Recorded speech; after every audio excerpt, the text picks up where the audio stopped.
E aí pessoal, Sano aqui para mais um vídeo de Blue Lock e hoje a gente vai falar sobre gênios versus talentosos. Eu já trouxe um vídeo falando sobre esforçados, talentosos, né, barra gênios e escolhidos por Deus, que é uma teoria de Bloch na qual divide em três categorias, de acordo com com as lições e do de empatia ego e também com as falas dos personagens. E nessa daqui, basicamente, ele divide que todo mundo ali ou é um gênio ou é muito talentoso, e ele difere de uma maneira mais simplificada, ok?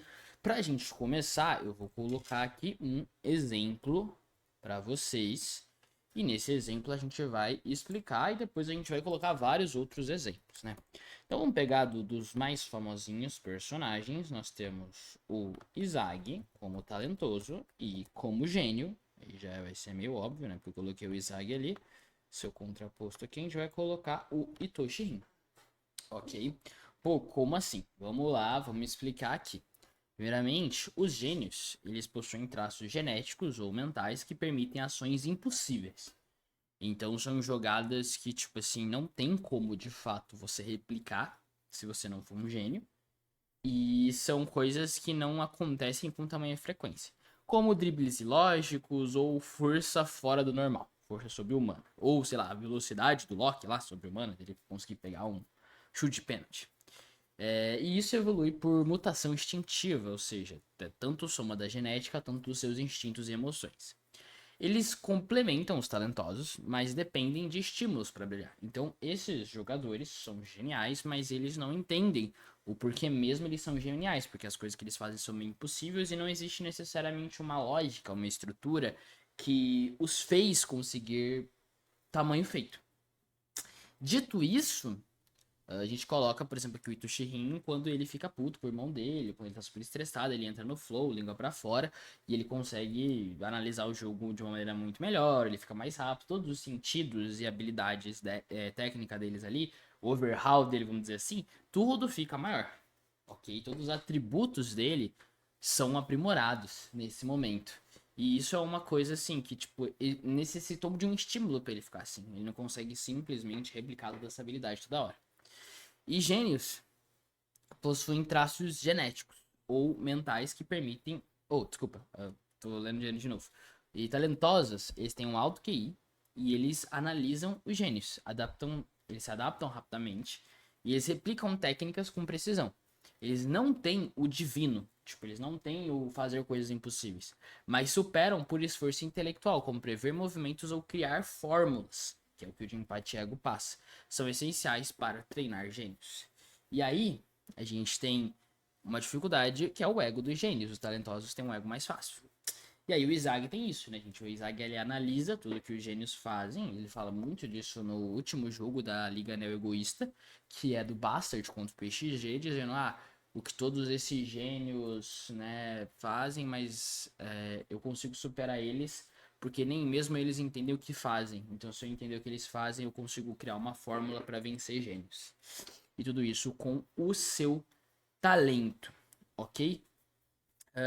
Então, assim, a gente tem essa comparação do Izag e do Itoshi, mas a gente tem outras comparações no anime. Como, por exemplo, cadê aqui?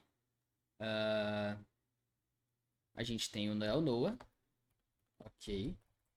E o Chris Prince. Deixa eu ver se eu tenho uma imagem do mangá do Noel Noah. Eu tenho uma imagem do mangá do Noel Noah. A gente tem o Noel Noah e o Chris Prince, tá ligado? O Noel Noah, ele de fato consegue fazer coisas ali impossíveis, ele tem os estímulos, e ele meio que deixou isso de lado e só jogou na perfeição, mas quando ele leva esses estímulos, ele consegue. O Chris Prince já não, o Chris Prince já fica só na análise e por isso ele não consegue alcançar o Noah direito. Da mesma maneira, a gente consegue colocar outro dos profissionais aqui, a gente coloca o Loki, ok, e o Snuff. Cara, o Snuff é o que mais analisa, é o que mais dá counter de gênios. Provavelmente o melhor amigo dele é um dos melhores exemplos que a gente vai ter na obra inteira, como um dos maiores gêneros do futebol, que precisava desses estímulos e que não sabia controlar as suas emoções. E infelizmente, apesar de toda a habilidade, tudo que ele conquistou e das amizades que ele tinha, ele não conseguiu lidar com tudo isso e teve um final trágico ali, né? tirando a própria vida, ok? Então, mas o Snuff, ele já era diferente, ele mesmo fala, sacou? E aí é muito forte pra mim a fala do Snuff, que é tipo assim, se você perder todo o seu talento, você ainda vai conseguir se amar? Ele pergunta isso pro Barou, porque de fato isso importa muito. Então, ele não conta com esses estímulos e com essas coisas extremamente geniais que você vai fazer do nada, porque você nasceu com genética e tem um instinto foda e tem essa predisposição pro futebol. Ele conta com o talento que ele tem e como com esse talento que ele já tem, ele vai conterar todos os gênios. Já o Loki, ele se apoia completamente na velocidade dele, em ser o mais rápido do mundo, e inclusive no vídeo das 10 curiosidades sobre Julian Locke, eu falo, né, eu mostro que uma das coisas favoritas dele, que mais dá prazer pra ele, é que as pessoas enxerguem ele como um ser completamente fora da curva, com habilidades sobre-humanas. Então, ele se encaixa muito bem aqui nessa teoria mesmo.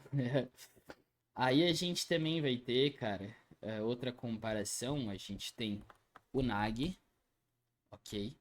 O Nagi é um gênio, realmente. E, cara, o Itoshi Sai, né?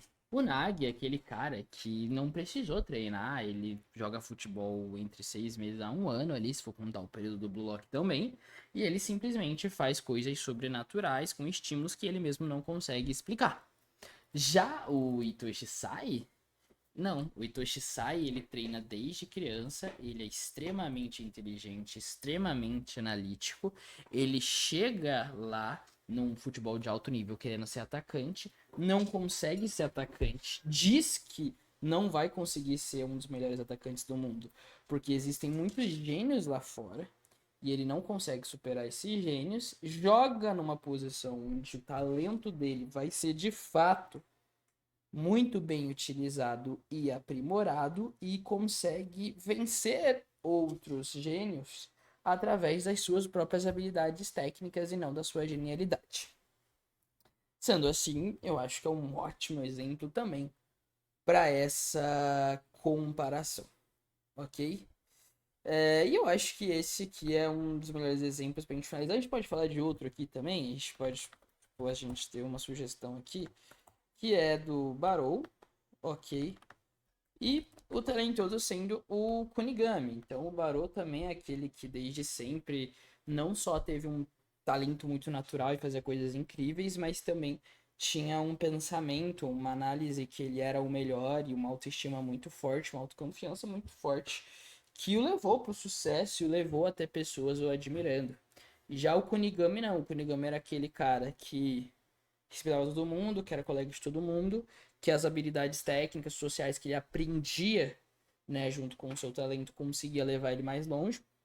E que quando ele foi pro wildcard, pra repescagem, ele não foi o cara que, tipo, pegou uma super habilidade, uma super genialidade dele e ficou disruptivo. Não. Ele foi o cara que pegou exatamente, tipo assim, vou pegar um método de um gênio, vou entender o que ele fez e vou copiar e vou aprimorar, aprimorar, aprimorar, aprimorar pra eu ser, tipo, mais fodão. Então ele de fato também não foi o genial ali da repescagem, e sim o talentoso da repescagem. É uma teoria, acho que um pouco controversa em relação aos significados de palavras, mas quando a gente olha pro bloco, como eles se referenciam a gênios e talentosos, eu acho que é bem isso aqui. Então, dentro da obra, dá pra gente entender que temos gênios e temos talentosos, e assim funciona. Apesar de eu não achar que isso aqui se banca completamente, que o autor tá pensando muito nisso e que a gente tem que levar em consideração, eu acho que é interessante conversar sobre e a gente entender a diferença do como cada um ali leva seu ego e as suas habilidades. Fechou? Bom, esse foi o vídeo, pessoal. Comenta aqui o que vocês acham sobre essa teoria, se vocês discordam de alguém ser gênio ou talentoso, se vocês acham que tem outra teoria, como por exemplo a dos esforçados, talentosos, escolhidos por Deus, que realmente se encaixa melhor nas categorias do que o de empate e ego passa e do que a obra do Blue Lock quer entregar pra gente, ok? Fico esperando aqui vocês nos comentários pra gente ter aquela discussão super da hora. Se você curtiu esse vídeo, deixa seu like. Se não quiser perder mais nenhum vídeo aqui do canal, se inscreve aí também que vai estar me ajudando demais. Muito obrigado por você que assistiu até aqui e Um forte abraço, até o próximo vídeo.